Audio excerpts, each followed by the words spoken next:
The Joe Rogan Experience. I'm married to the daughter of immigrants.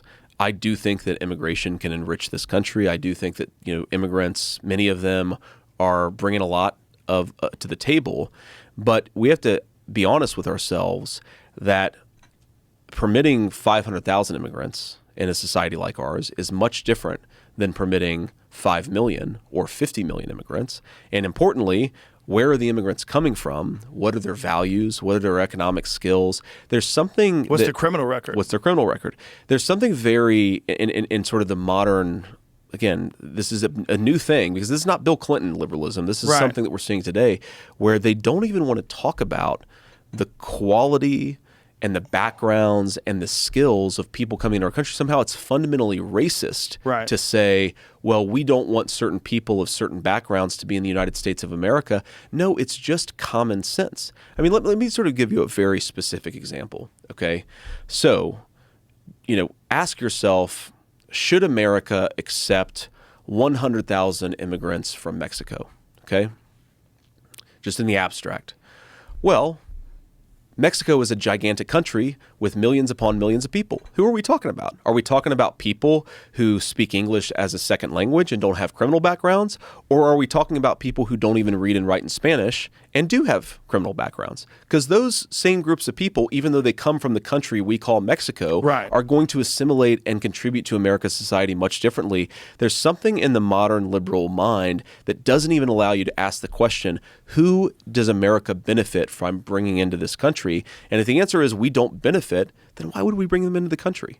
Well, it's also the concept of being anti-open border somehow or another became attached instead of safety. It became attached to xenophobia. Yes. It became attached to racism. And when you confront people and say, do you know that Venezuela is literally opening their prisons and instructing people to just cross into America? Yes. Like, no. When you tell one of the wildest ones, I think it was you, were having a conversation with a woman where you're discussing the gangs in Aurora, Colorado that have taken me. Yeah. And she was like, it's only a couple buildings. And imagine if that's your community. It's only a couple of apartment complexes, right, with hundreds of people that have been taken over by Venezuelan gangs. I think, Joe, the right number is of 0. apartment complexes taken over by Venezuelan gangs is 0. It's in San Antonio, too. It's happening in San Antonio. It's happening everywhere. It's so crazy that people don't want to admit to this because if they do, it's empowering the right. And they think it's going to help Donald Trump get elected. So they're turning a blind eye to dangerous criminals crossing the border with no recourse, no tracking. You can't do anything about it. Well, you see this in some communities where because they're small towns and because rapid migrant influx can happen very quickly, where the town population has been doubled. Okay, so you don't even have to assume people are criminals. What does it do to the local public school when all of a sudden 1,000 newcomers show up that don't even speak English?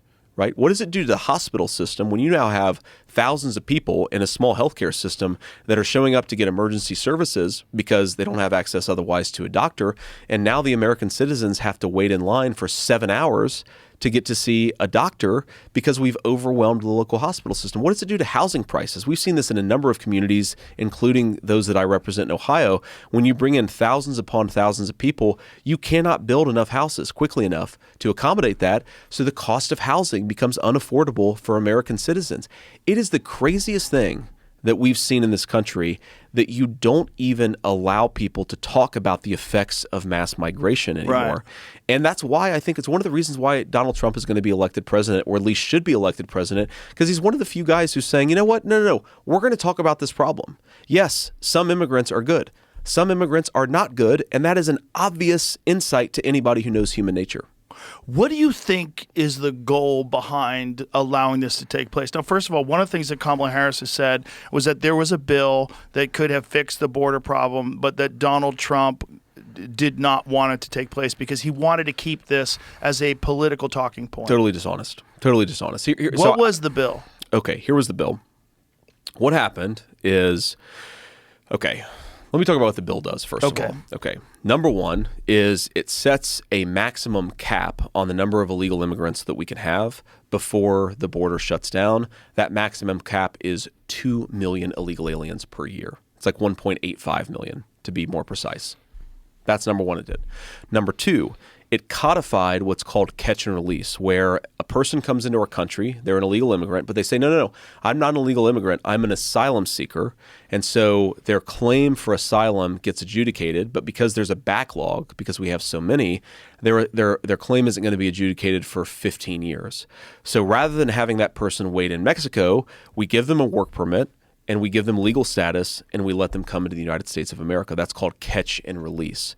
Donald Trump's policy was you have to wait in Mexico. We're not going to catch you and then release you into the country for 15 years. It codified that. In other words, even if Donald Trump became president, and this was why he really hated it, is that he would not be able to undo catch and release if he won the election. It would be codified into American law. Third thing that it did, nothing on the border wall, nothing on an immigration system called parole, which is supposed to be a case-by-case, you grant parole to people who are fleeing tyranny. But Harris has used parole to the tune of millions upon millions, mass parole, whole categories of country have been paroled into the United States. It didn't do anything to solve that problem. So it wasn't a border security bill. It was an amnesty bill. Now, in addition to what I just said, it also gave some table scraps to Border Patrol. And that is what allows them to hinge onto that one thing and to say it's a border security bill. No. It was a mass amnesty bill. It would have made the border problem 10 times worse, and that's why they ultimately pushed it, and that's why Republicans fought against it. By the way, like 6 Democrats voted against that piece of legislation because they thought it was kind of a disaster. So it was not a bipartisan border bill. And in fact, it was much more bipartisan, the opposition to the legislation. But it has allowed Kamala Harris to go around and dishonestly claim that she cares about the southern border, even though when she came into office, they bragged about undoing all of Donald Trump's successful border policies. They did exactly that. And then we had the massive migrant invasion that we've seen over the last 3 years. And I think it was good on you in the debate with Tim Walz when they fact-checked you. They tried to check you and say that this has always been in place. And you stepped up and said, no. This app is new, and this app was specifically used for shipping. Yes. And now they're using it to schedule people to illegally come into the country. Here's the question. Sure. Why? Why is this happening? What do you think? I mean, obviously speculation a little bit, but what do you think the motivation of allowing this to take place and the disproportionate number of people that have moved to swing states, which is also like a little suspicious? So it depends on how many tinfoil hats do you have in this room? I got a lot, dude. I got a wardrobe. We can get real serious about this real quick, or pretty crazy very quickly. Look, I think what is obvious is, and I've seen this in the halls of Congress, I've seen it very explicitly. You talk about lobbying, and we obviously talked about in the context of other industries. There is a massive corporate lobby for cheap labor in the United States of America. And that is, I think, the main thing that's going on. Think about this. If you've got millions of illegal aliens, okay, let me tell you a story. In 2017, 2018, when I was in the private sector, I was at a business conference dinner, and I was seated next to the CEO of one of the largest hotel chains in America. This is, I think, probably 2018. And the guy is going on and on about how much he hates Donald Trump. And I'm like, oh, that's interesting. Like, why do you hate Donald Trump so much? Because again, I was sort of a Trump skeptic in 2015, and at this point, I was kind of starting to really get on the Trump train. And he said, well, the reason I hate Donald Trump, he says, is because Donald Trump's border policies have cut down the number of illegal immigrants. And because I can't pay illegal immigrants under the table anymore, I have to pay American workers, and they want much higher wages. And I was like, this guy just admitted it. I was like, holy shit, this guy just admitted it. Now, a crime. That is like straight up monopoly man evil shit that this guy admitted to. And I was like, my wife, who's very apolitical, she was actually at the dinner with me, and she's like, come again? You just said you don't want Americans to get decent wages. Like, that is the best argument for Donald Trump's immigration policy, is that American workers are getting higher wages, and this is why this corporate CEO hates it. So whatever the industry is, you've got a lot of people who want cheap labor, and they don't want to pay American workers higher wages. That's a big part of it. I do think there's also a power dynamic to it. In particular, I think Kamala Harris and the Democrats, they want to give these millions upon millions of illegal aliens the right to vote. They want to legalize them. They want to make it easier for them to participate in our elections. And that means fundamentally the end of American democracy. Because you're talking about 25 million people here. If Kamala Harris gives 10 million of those people legal status and allows them to vote in American elections, then say 70-30 they go Democrat, Republicans will never win a national election in this country in my lifetime. And the only way to get them on your side would be the Republicans offer the same services and maybe even be more generous in letting illegals in. Exactly. I mean, you would have to literally beat them at their own game. Yeah, I'm going to give you a free house. Yeah, no, I mean, no, it would, lifetime's probably overstating it, but it would take 30 years for the Republicans to get to a point where we could even compete with these newcomers. But again, it will have degraded the voting power of the people who have the legal right to be here. And it would essentially turn these states blue forever. It would turn the same way they've done California. Exactly. And we saw this. And look, I'm like a Reagan guy, right? I'm a conservative Republican. But Reagan screwed up a lot. He screwed up mental health in this country. People don't talk nearly enough about that. The amnesty thing he really screwed up. The amnesty thing he really screwed up. Yeah. And people always say, well, Ronald Reagan, when critics of Donald Trump will say, well, look at how Reagan talked about immigration. Because of what Ronald Reagan did at the 1986 amnesty, California is now effectively a permanently blue state. Except when Arnold won. But Arnold ran as a super moderate Republican. He was a major celebrity, right? He was at the height of his celebrity power, and he still won barely, even though California had been mismanaged. California is a one-party state because of Ronald Reagan's amnesty. And that's the fear, is that the entire country could become one party. The entire country becomes that. Now, it also, you may not appreciate this, but even if you don't give people the right to vote, it really distorts congressional apportionment and then the Electoral College. You know how this works? Yes, okay. I do. But explain it to people, please. Okay. So how many, we have 435 congressional seats. The way that you draw those congressional districts is that you try to draw them evenly based on population so that everybody has equal representation, right? One person, one vote, fundamental principle of American law. But you don't just count the American citizens. You also count the illegal aliens. And so, for example, the state of Ohio lost a congressional seat in the last census, and states that have high illegal immigrant populations picked up congressional seats. So you're actually taking away congressional representation from American citizens and giving it to illegal aliens. Even if you don't give them the right to vote, you're still destroying the voting power of American citizens. Because it's based on population. Because it's based on population, including illegal immigrants. Is there a way to change it so that it's only based on legal American citizens? Well, Donald Trump tried a proposal that Democrats went nuts over and was litigated in the courts, so we would have to try again, that would ask citizenship status during the U.S. Census.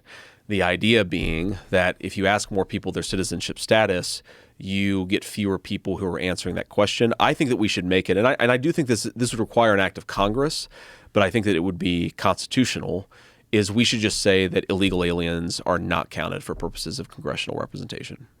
Yeah. I mean, Democrats would call that racist, but it's just common sense policy. Well, especially if it's been shown that you're manipulating it by moving more people to these places. And even if they're not legal citizens and they can't vote, it still counts as congressional seats. Correct. That's kind of crazy.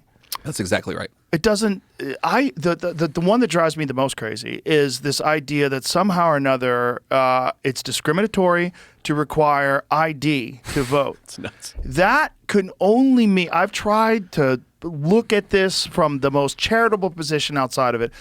Only makes sense if you're trying to cheat. That's exactly right. You need an ID for everything. Yeah.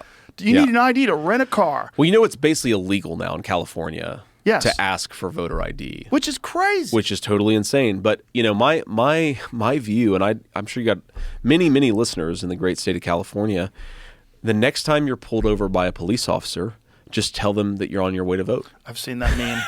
I mean, think about this. Yeah. If you can't require people to show voter ID, then I think you're inviting fraud into your system. And there's also something implicitly very racist about this, because what they say is voter ID means that black people aren't going to vote. Well, number one, if you look at polls, the same level of support for voter ID exists in the black community as in the white community. It's about 75-80% of blacks, 75-80% of whites support voter ID.